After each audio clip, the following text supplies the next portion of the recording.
A few months ago, on a day where unfavorable memories rushed to me while I was driving through an area of town, my husband asked me if my job was worth the permanent physical and mental trauma.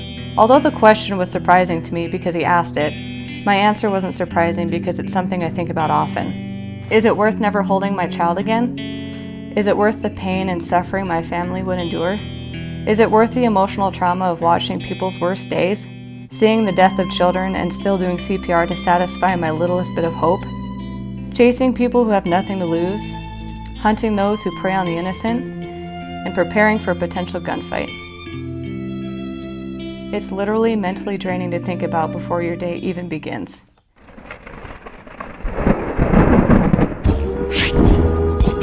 Community, compassion, and courage. They're more than just words. It's the core of what we believe in. I've wanted to be a police officer ever since I was a kid. I saw my dad as a police officer here for 20 years, and I looked at the way people respected him. He came home with stories of helping people, putting away the bad guys, and immediately I thought that is exactly what I want to do when I grow up.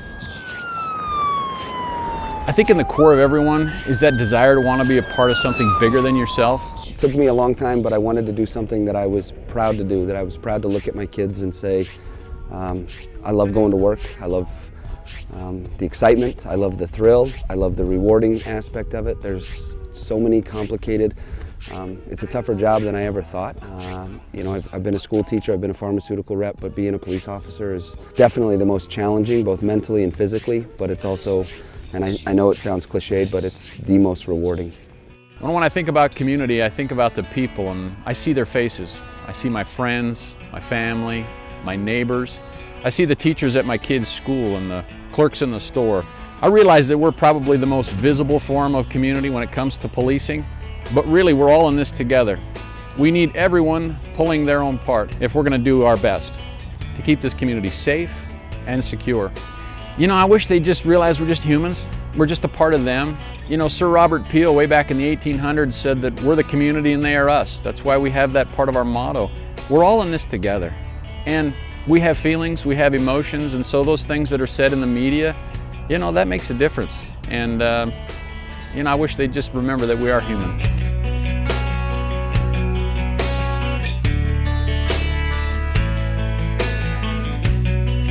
Compassion to me means never losing humility, being very humble in the job and knowing no matter what, we're working with people who have emotions and have families, and they're somebody's brother, sister, daughter, husband, wife, and to always keep that as a foundation when you're dealing with people, no matter how bad the situation is, to remember that humility and that people need to be treated well, regardless of the situation. And I think it's that compassion that we show the community and why we have the support that we do. You know, we often deal with people on their worst day. And I think about how we deal with that experience involving that person will frame that experience for the rest of that person's life. I think foremost in our mind should be, how would I want to be treated?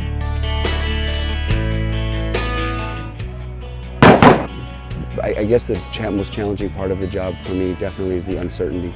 You don't know. There's no scheduled events. There's no itinerary for the day. You don't know what you're going to get, and every day you got to be prepared and you got to be at your very best, physically and mentally, so that the people with you can count on you and you can count on those people.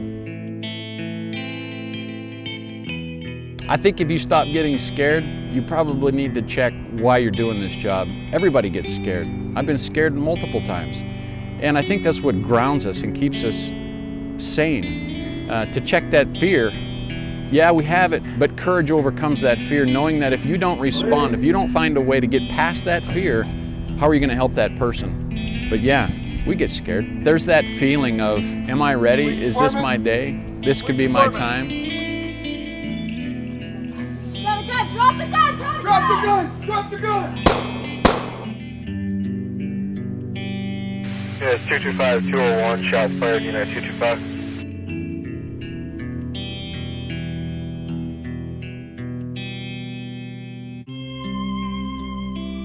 And no matter which way the question comes to me, my answer is always yes. It's worth the fight.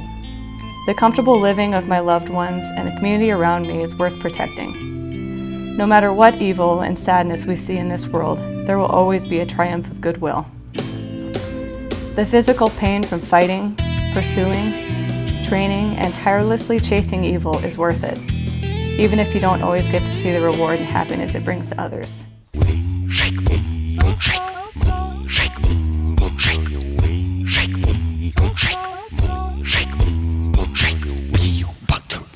I just take satisfaction in coming home, and am grateful for the opportunity to walk in my front door at night.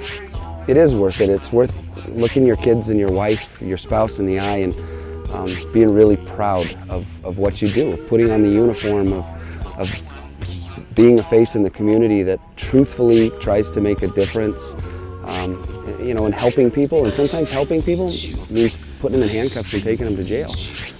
You know, that's not a fun part of the job, and we don't high-five each other, but sometimes that's all we can do to help people and to keep people safe. And it's every day I come home and I can look at my family, my kids and my wife and tell them I love them and tell them I'm proud of what I did today. Is it worth it? Oh my gosh, it's the best feeling ever. You know, I haven't had a day in 25 years, okay, maybe a moment where I've regretted my decision, but overall, absolutely not. I can't think of anything else I'd rather do. Helping people, making a difference in this community, I love it.